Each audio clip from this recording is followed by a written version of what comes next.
وإذ بوأنا لإبراهيم مكان البيت ألا تشرك بي شيئا وطهر بيتي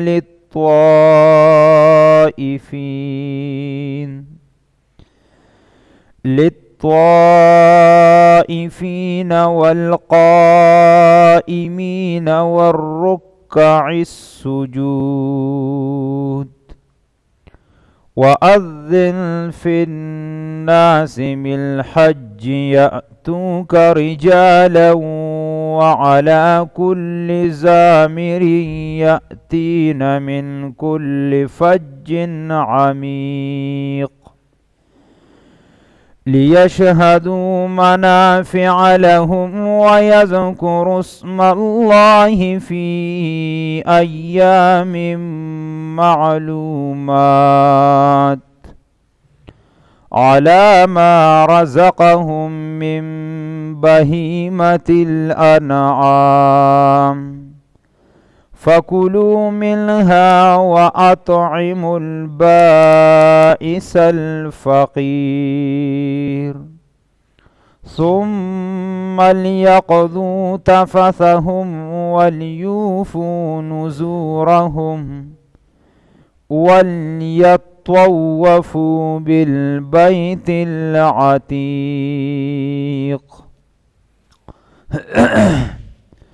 واللسم پارا سورة الحج 26 یعنی شپږشتم نمبر آیت تے دے زینا تر 38 نمبر آیت پوری د دې صورت هغه دویم باب هغه ذکر کیږي او په دې باب کې دوه غټې خبرې دي د حج متعلق بعض مسائل بیانوي او بیا به ورپسې بعض خبرې د جهاد سره تعلق ساتي. دې نه معلومه شوه چې په دې صورت کې دا آیاتونه مدني آیاتونه دي. ما درته اول کې ویلو چې دې صورت باره کې علماو اختلاف دی او دا د دې خصوصیت هم دی چې بعض آیاتونه پکې مکی دي، بعضې مدني دي، بعضې سفر کې نازل شوي، بعضې حضر کې نازل شوي، بعضې د شپې دي، بعضې د ورځې دي. دا ځکه مدني دي چې حج هم په مدینه کې فرض شوی او جهاد هم مدینه کې فرض شوی، نو دا مدني آیاتونه دي. دې نه مخکې آیت کې 25 نمبر آیت کې ذکر شوي و چې الله رب العالمین مکی مشرکانو ته زجر ورکړی و په دې خبره باندې چې هغوی به خلک د الله د لارې نه منع کول او والمسجد الحرام د مسجد حرام نه دې نه به هم خلک به دا به منع کول. الله رب العالمین رټنه ورکړه چې مسجد حرام دا خو د چا ملکیت نه دی، دا خو د ټولو خلکو د پاره دی. العاکف فیه والباد، که هغه ځای کې اوسیدونکي ډېره خلک دي هغوی به مسجد حرام ته راځي عبادت دپاره، والباد او که مسافر نو ټول به پکې یو برابري. په دې باندې څوک دعوه د ملکیت وغیره دا نشي کولی. او بیا تنبیه ورکړه چې کم سړي الحاد وکړه په دې مسجد حرام کې، معمولی د ظلم د ګناه اراده یې وکړه او په کږه سترګې ورته وکتل، نو الله و یاد دې ساتي نذقه من عذاب علیم، درناک عذاب به دغه انسان ته زه ورکوم. نو دغه یو قسم تمهید کیښوده چې د مسجد حرام تعظیم به کې. ولې به د مسجد حرام تعظیم کې؟ ځکه دا لویه عبادت خانه ده، اوس ځکه د حج مسائل دې پسې راوړي. دویم دا چې الله رب العالمین مسجد حرام د عبادت دپاره جوړ کړی دی او مشرکین راولګېدل، هغوی پکې په سوونو بوتانې پکې ایښي، نو دی د الله سره یې پکې بوتان شریکول. الله وایي داسې نه ده پکار، دا خو کعبه ده، دا خو بیت الله دی، د الله کور دی، خلک به راځي دې نه به طوافونه کوي، دغلته به منځونه کوي، د حج مقامات دي دغه ځای کې. نو د اول آیت کې اول تذکره کوي د ابراهیم علیه السلام، وَإِذْ بَوَّأْنَا لِإِبْرَاهِيم، او هر کله چې ښکاره کړو مونږه ابراهیم علیه السلام ته مکان البیت زید بیت الله. مخکې سورة البقره کې ورته ما تفصیل کړی چې دا کعبه شریفه دا ډیر ځل ورانه شوې ده او جوړه شوې ده. تقریبا بعضې علماو 10 ځله ذکر کړي دي چې 10 پیرې کعبه دا جوړه شوې ده. اول وی ملائکو جوړه کړې ده او بیا آدم علیه السلام او داسې سلسله پسې را روانه ده. خو به هر حال دا کعبه وسه وخته پورې د خلکو پرېښې وه بلکل شړه. په دې دنیا کې داسې دور تیر شوی دی چې دا شړه وه، نو بیا دې باندې سیلابونه راغلي دی وړې ده او سیلاب په ذریعه باندې دا وړلی شوې وه، نو بلکل بنیادونه چې کوم دي هغه هم پټ شوي په خاورو کې، ډېر وخت په تیر شوی. نو الله ابراهیم علیه السلام ته ویلې چې ته به خپله بیبي هاجره رضی الله تعالی عنها او د خپل زوی اسماعیل علیه السلام بوزي او عند ذی زرع عند بیتک المحرم، چې په دغه علاقه کې به پرېږدي، هغه امتحان وکنه. نو هغه چې دا چلو کو، نو هغه وخت کې لا کعبه نه وه. نو بیا الله رب العالمین ابراهیم علیه السلام د وروسته حکم وکړو چې اوس دغلته څه جوړه که، کعبه جوړه که. هغه وخت کې اسماعیل علیه السلام هم را ظلمی شوی. نو سورة البقره کې بیا د کعبې د جوړولو باس هلته تیر شوی دی. نو ابراهیم علیه السلام ته اوس پته خو نه وه چې په کوم ځای زه جوړه کړم، ځکه ډېر وخت په تیر شوی، د کعبې هغه نقشه بلکل ورکه شوې وه. نو الله وی بوأنا وی ښکاره کولو ته، ځای ورکولو ته ښکاره که مونږه ابراهیم علیه السلام ته مکان البیت، ځای د بیت الله. نو بیا مفسرینو ذکر کړي دي چې یاره الله رب العالمین یو هوا راولېږله، نو د هغه هوا په ذریعه باندې دا بنیادونه چې کوم پټو دي نه خاوره لري، نو به ده ته ښکاره شو. الله ورته اوس په دې بنیاد د پاسه نوره بره ته زما کور بیت الله شریف وربانې جوړ که. نو وإذ بوأنا، کله چې ښکاره که مونږه ابراهیم علیه السلام ته مکان البیت، ځای د بیت الله.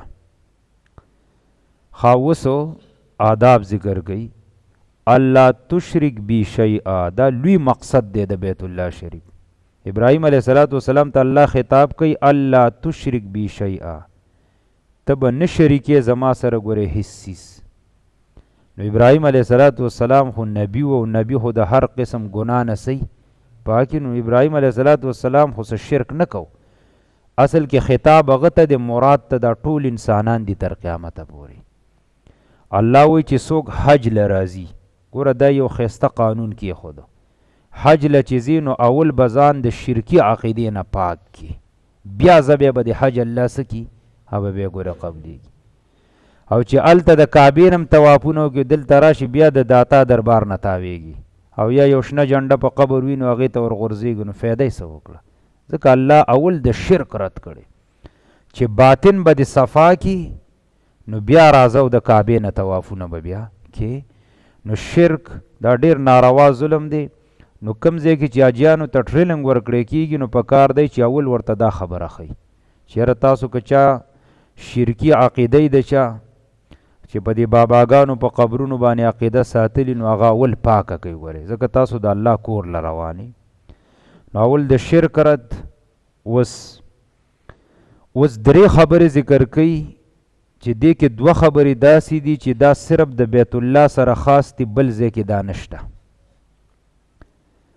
نو هغه اوس ذکر کوي چې وطهر بیتي للطائفین، او ابراهیم پاک ساته کور زما د پاره د طواف کوونکو.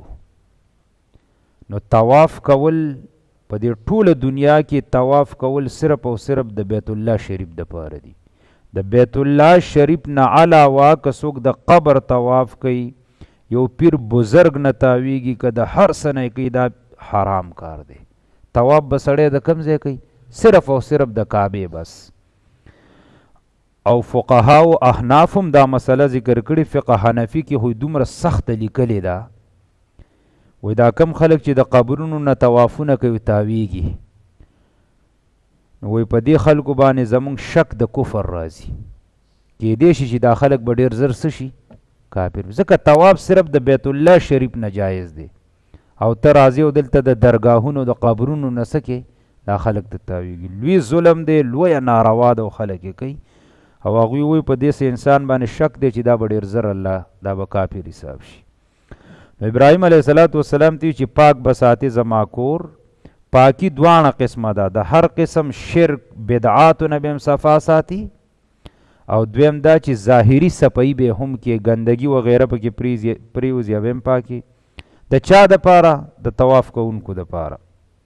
نو و طواف اصل کې په گردش کې شوط کې و چکرې به داسې تاوی سړی چې څوک حج عمرې لتلي هغه ته به پته وي. بل نو طواف هم صرف بیت الله پسې خاص، والقائمین والرکع السجود، او دام خاص دی بیت الله پسې، والقائمین او په ولاړه عبادت کوونکي، والرکع السجود رکوع او سجده کوونکي. سړی چې مونځ کوي اول ودرېږي دا قیام شو، بیا رکوع ده او بیا پسې سجده ده. نو مونځ هم په څه پسې خاص شو؟ بیت الله. د خاص مطلب دا نه دی چې بل ځای کې نه کېږي هلته به کې. خاص مطلب دا دی که د دنیا په هر ګوټ کې مخ به کم خواړې بیت الله ته به اړې. د خاص معنی دا ده، ورسېد په مقصد باندې. که د دنیا په هر ګوټ کې خو ستا مخه به کم طرف ته وي؟ کعبې طرف ته، ځکه هغه زمونږ قبله ده که نه. نو دا دوه خبرې داسې دي چې دا بیت الله پسې خاص دي، بل ځای پسې دا نه. درېیمه خبره دلته نه ده ذکر، هغه په سورة البقره کې تیره شوې ده چې والعاکفین اعتکاف کول هلته تیر شوي دي. نو اعتکاف کول صرف بیت الله پسې خاص نه دي، خو افضل دي چې سړی هلته اعتکاف وکړي، دا غوره او افضل عمل دی. خو باقي په نورو جماعتونو کې هم کېږي، خو دا دوه خبرې داسې دي چې دا صرف هغه ځای پورې خاص دي.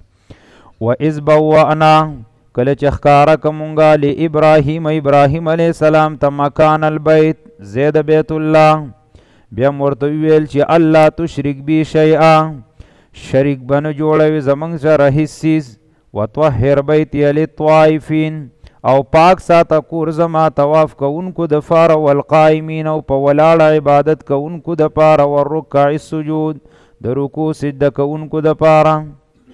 ګوره د توحید اعلان وشو، د بیت الله آداب بیان شو. اوس دې نه پس الله ابراهیم علیه السلام ته وایي چې اوس دې خلکو ته اعلان وکړه د حج.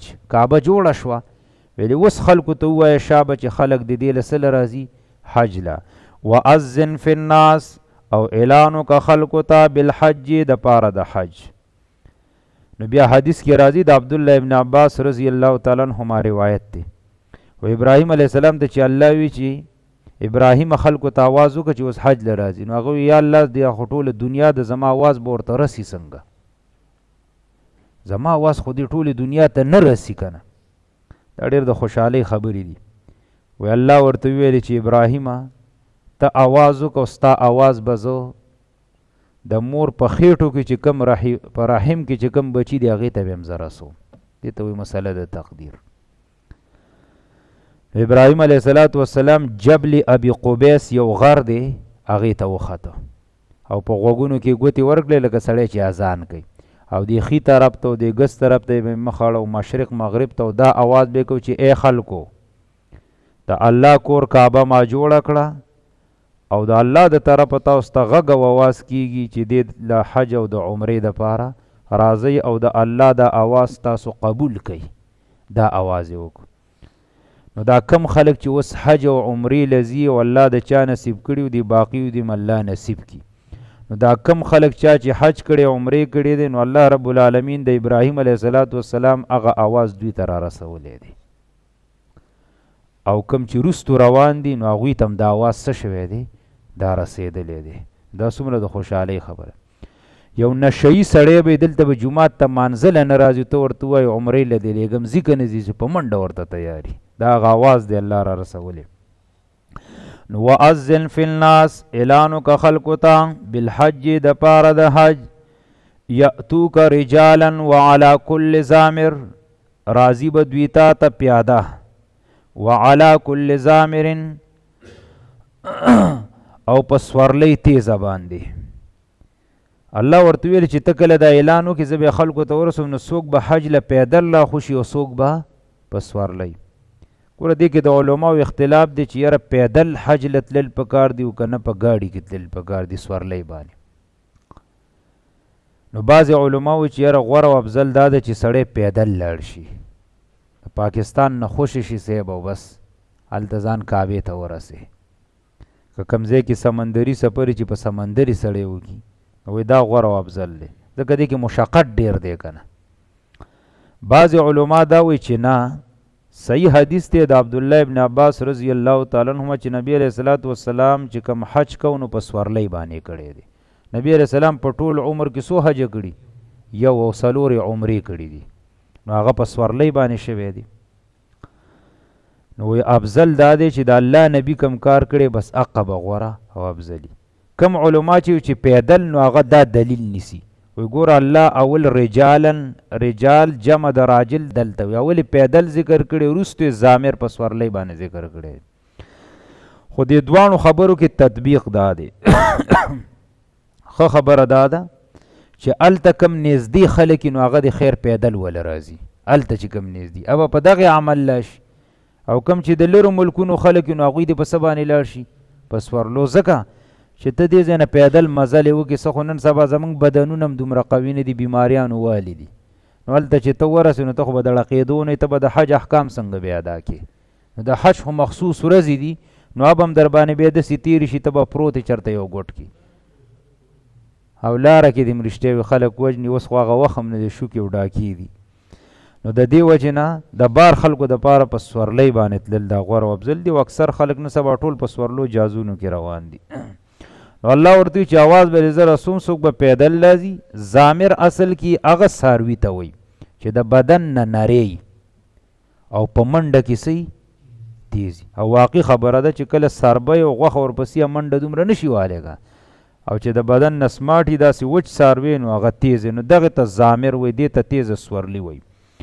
یأتینا راضی بدوی من کل فج عمیق، د هرې لارې لرې نه.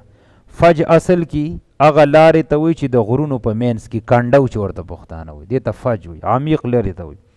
نو که تاسو څوک تلي مکې ته نو د مکې د ښار ته چې څومره لارو باندې را داخلېږي ټوله د غرونو په مینځ کې راغلي که نه کنډونه دي، نو ځکه الله وایي فج. دې حج له چې خلک راځي نو د لارې د فج نه به راځي، فج د غرونو مینځ کې لارې ته وایي. او مکې ښار ته چې د هر طرف نه راځي نو په غر کې به ورته رادننه کېږي. او اوبه یې ځکه نه دي ذکر کړي چې دریاب هلته نږدې نشته، په جده کې چې کوشي نو هلته نه چې بیا حرم ته را داخلېږي نو یو کنډو دی، بس په هغې به را تېرېږي، اوبه موبه دغلته نږدې نشته، عمیق لرې ته وایي. وأذن فی الناس، او اعلان وکړه خلکو ته بالحج د پاره د حج، یأتوکا راضي به دوی ستا ته رجالا پیاده وعلى کل زامر، او په سورلۍ تیزه باندې، یأتینا راضي به دوی من کل فج عمیق، د هرې لارې لرې نه. لرې مطلب دا چې د دنیا د ګوټ ګوټ نه خلک را روان دي که. اوس دې بل ایت کې الله رب العالمین د دې حج څه فایدې طرف ته اشاره کوي چې په دې حج کې منافع څه دي. ما درته مخکې ویلو چې نیم حج هغه په سورة البقره کې تیر شوی دی، نیم حج د حج چې کوم احکام دي او باقی نیم الله دلته ذکر کوي. سورة البقره 2 پاره کې ګوره تیر شوي چې حاجي سړی حج لځي نو د ټولو ناول به دی د دې معلومې میاشتې د احرام به وتړي. د احرام نه پس چې بیا دی یو خو طواف قدوم دی، د ورتلو سړی طواف وغیره کوي، کوم چې فرضي احکام دي درته وایم فرضي. نو هلته دا ذکر شوي چې منا ته تلل دا فرض لازم نه دی اول ځل کې، نو هلته ذکر کړو چې دی به عرفات ته لاړ شي. چې عرفات ته لاړ شي هلته خطبه وغیره واوري، هلته 2 منځونه یو ځای کوي، د ماسپښین او د مازدیګر. نو چې عرفات کې هغه وکړي هلته نه به بیا را روانېږي، چېرته راځي؟ مزدلفې ته. مزدلفې ته چې راشي نو په مزدلفه کې دی بیا شپه په ده راځي، هلته شپه کوي. نو هلته ذکر شوي چې وإذا أفضتم من عرفات فاذكروا الله عند المشعر الحرام. نو په دغه وخت کې بیا سړی ذکرونه وغیره کوي. دا کم چې مشهوره تلبیه د دام ویلی شو نو اسکار به ملته کوي مزدلفه کې. مزدلفه کې بیا 2 منځونه یو ځای کولی، هلته شپه دی تیره کی. نو چې کله هلته شپه تیره کی په مزدلفه کې نو بیا سحر دی ځان به رسوي مینا ته. کوم خوا به ځي؟ مینا ته. نو چې مینا ته څنګه راشي نو په مینا کې اولنی کار څه د رمی شیطان ایشتلي، هغې ته جمرة العقبه وي پښتانه ورته غټ شیطان وي. نو وکاڼي راوالي او د هر یو سره الله اکبر اواز کوي او بس داسې ورغوزاري. نو نیم حج خبرې هلته هغه ذکر شوي، هغې نه پس اوس دا باقي الله رب العالمین دلته ذکر کوي. دې کې نور هم ډېر مسایل دي خو ما تاسې اشارتن ویلي، باس پکې ډېر اوږد نه شو کولی، بیا ټیم اوږدېږي. لیشهدوا منافع لهم دې دپاره چې حاضر شي دوی فیدو خپلو ته. الله وایي په دې حج کولو کې ستاسو دپاره ډېرې زیاتې فیدې دي. نو فیدې پکې څه دي؟ د دنیا او د آخرت.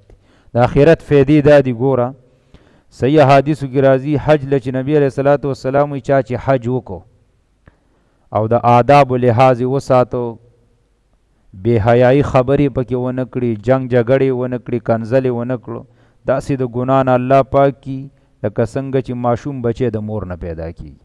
دا څومره د خوشحالۍ خبره ده. دویم نبی علیه صلات وسلام وایي حج مبرور بدله بله نشته د سیوا د جنت له. حج مبرور قبول شوي حج ته وایي. علما وایي د هغې 5 شرطونه لیکلي. حج مبرور یو شرط دا دی چې په دې حج کې به ستا اخلاص وي، ریاکاري دکلاوه بنئ. دویم شرط ولدا دی پیسه به حلال حرامه بنئ.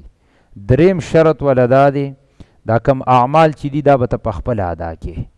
بعضې خلک اکثر هلته په مکه کې شپه کوي پراته، نو د رمې د شیطان ایستلو دپاره یې ځان نه بل کس په کرایه نیولی، هغې له پیسې وغیره ورکوي، نه په خپله به ادا کوي. درې شو. څلورم پکې دا دی چې دی کله د حج نه راواپس شي نو د اخلاق بسئ ابه برابر شي. نو ته د حج نه مراشي او دلته مقشن ګډې وډې او کنځل او ردې بدې وي، نو دا ستا حج مبرور وغیره نه دی شوی. یو بلم شرط دی. نو به هر حال دغې ته وایي حج مبرور. نو نبی علیه صلات وسلام د داسې حج بدله نشته الا الجنه سیوا د جنت له. دا څومره د فضیلت خبره ده چې الله تعالی په حج مبرور باندې جنت درکوي. دغه رنګ په مسجد حرام کې یو مونځ چې دی وکړه د 1,00,000 منځونو ثواب دی. نو 1,00,000 منځونه څوک کولی شي؟ څومره لوی فضیلت دی. 1,00,000 منځونو ثواب دی په مسجد حرام کې. د دعاګانو د قبولیت ځای دی مسجد حرام. د الله رحمتونه به در باندې نازلېږي. دې ته منافع وي. د دنیا منافع پکې دا دي تجارت پکې هم کولی شي. هلته سړی ځي د دې ځای نه حج یا عمرې له، خو نیت به د تجارت دلته نه کوي چې زه به که خیري ګټه راوړم. ځي به حج عمرې له، که هلته د تجارت پکې وکړه سودا وغیره پکې سړی اخیستلی شي، بالکل جایز ده.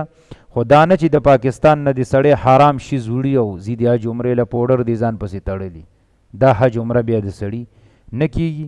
دویم دا چې د سعودي عرب او د پاکستان د رولو به هم سړی خیال ساتي. کم شی هغوی بند کړی دی نو هغه به ته پټ نه وړي.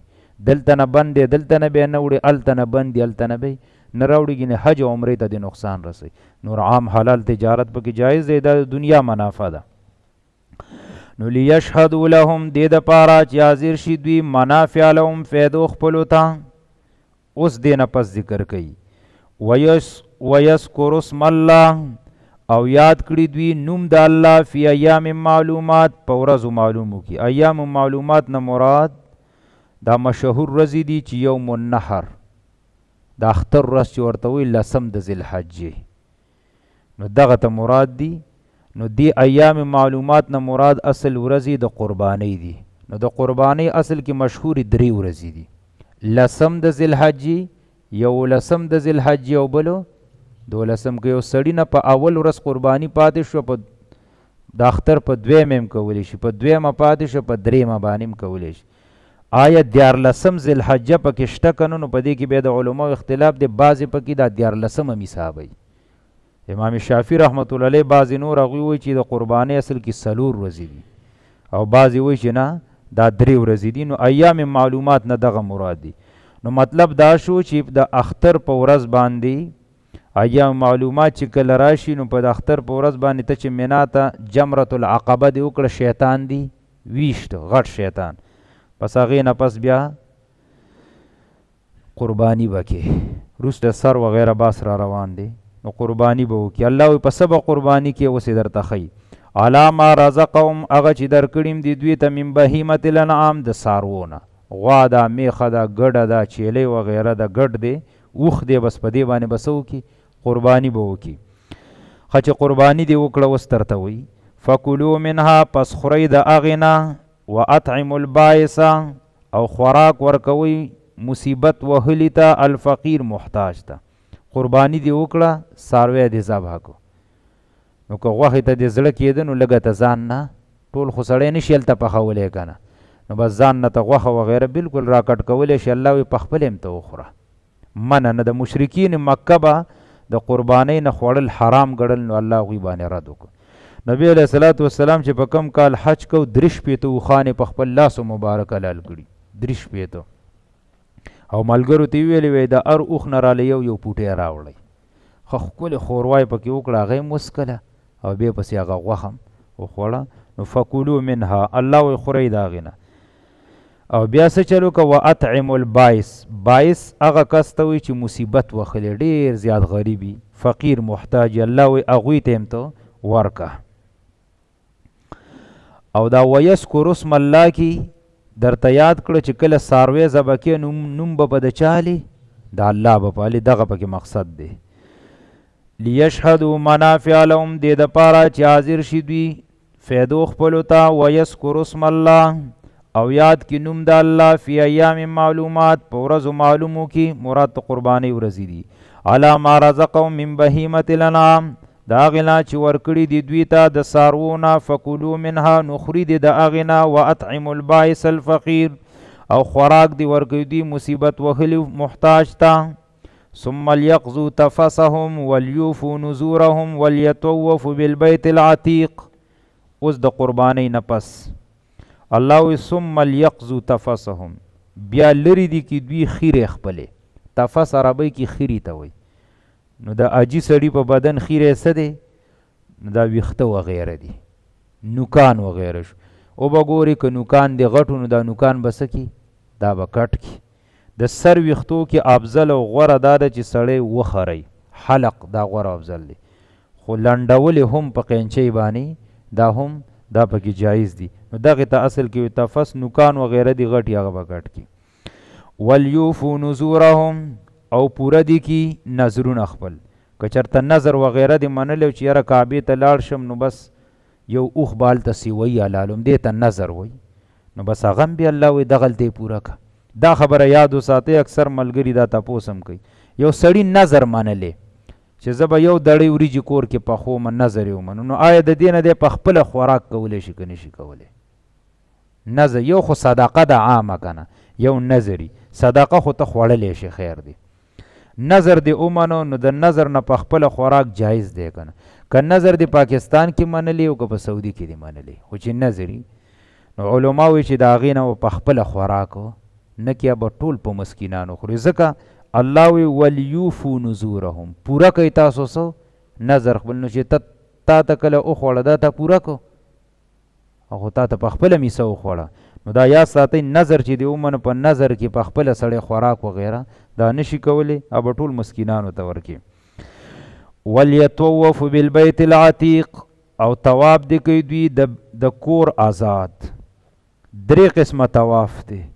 یو ته طواف قدوم وی په اول کې سړی کوي یو طواف وداع د هغه وروستو را روان دی دې ته وایي طواف زیارت دا په حج کې فرض دی دې ته طواف زیارت وایي. دې باره کې غوره او افضله دا ده چې دا د اختر ورځې که نه قربانی وغیره د احکام چې کېږي دا د اختر ورځې دا خبرې ټولې اختر په ورځې نو غوره افضل دا ده چې طواف زیارت سړی د اختر په ورځ ایسته وکړي خو اصل کې په دې ورځ هلته رش ډېر زیات دي هر سړی دا فرضي کار دی چې زه ایسته زره ختم کړم نو رش پکې ډېر زیات دي په دې طواف زیارت کې. خو به هر حال که 2 ورځې د وروستو که نو هم بیا یې سړی کولی شي خو غوره افضل دا چې په اول ورځې وکړي. نو طواف زیارت دا ګوره فرض دی د ولیطوفو بالبیت نه مراد دغه طواف زیارت دی. باقی طواف قدوم او طواف وداع چې کوم دی نو یو سنت دی بل واجب دی خدا پکې فرض دی. عتیق ځکه ویلې کعبې ته چې دا داسې کور دی د الله چې دا الله رب العالمین د هر قسم ظالمانو نه آزاد ساتلی. که چا ورته په کږه سترګه کتلي نو الله ورباندې څه رالیږلي الم تر کیف فعل ربک باصحاب الفیل الم یجعل کیدهم فی تضلیل وارسل علیهم طیرا ابابیل پر رالیږلي په فیل باندې په اتیانو خو هغوی سوارو د برنې په ابابیل راولېږل. خو دومره ده چې حدیث کې راځي نبی علیه صلات وسلام وایي قیامت ته نږدې به دا کعبه ورانیږي یو تور حبشي به راځي هغه به ورانوي. دا د قیامت علامه ده. په چې کله کعبه ورانه شو نو بس پوه شه چې قیامت رالی. نو دا صحیح حدیث کې دا خبره ذکر ده. باقی دا الله بالکل محفوظ ساتلی ځکه ورته عتیق و آزاد ساتلی شوی. دویم عتیق معنی دام ده چې دا زوړ کور دی. عتیق زوړ ته وایو. په مخ د ځمکه باندې واقع چې دا اولنی کور مسجد هغه جوړ شوی دی. و اذ بوأنا لابراهیم او کله چې ښکاره که مونږ ابراهیم علیه السلام ته مکان البیت زید بیت الله بیا مو ورته وویلې چې الله تشرک بی شیئا شریک مه جوړوه زمونږ سره هیڅ څیز وطهر بیتیا او پاک ساته کور زما للطوائفین د پاره د طواف کوونکو والقائمین او په ولاړه عبادت کوونکو د پاره والرکع السجود او د رکوع سجده کوونکو د پاره واذن فی الناس بالحج او اعلان وکړه خلکو ته د پاره د حج یأتوکا راضی بدوی رجالا پیاده وعلى کل زامر او په سورلی تیزه باندې یأتینا راضی بدوی من کل فج د هر لار عمیق لرنا لیشهدوا منافع لهم دې د پاره چې حاضر شي دوی منافع خپلو ته ویذکر اسم الله او یاد کړي دوی په وخت د ذبح کې نوم د الله فی ایام معلومات په هغه ورځو معلومو کې علی ما رزقهم په هغه څه باندې چې ورکړي دي موږ دوی ته من بهیمة الانعام د څاروونه. الله وی فکلوا خورئ منها د دغې قربانینا واطعموا البائس او خوراک ورکوئ مصیبت وهلي ته الفقیر محتاج ته ثم لیقضوا بیا دې لرې کړي دوی تفسهم خیر خپل ولیوفوا نذورهم پوره دي کړي دوی نذرونه خپل ولیطوفوا بالبیت العتیق او طواف زیارت دی وکي د کور آزاد.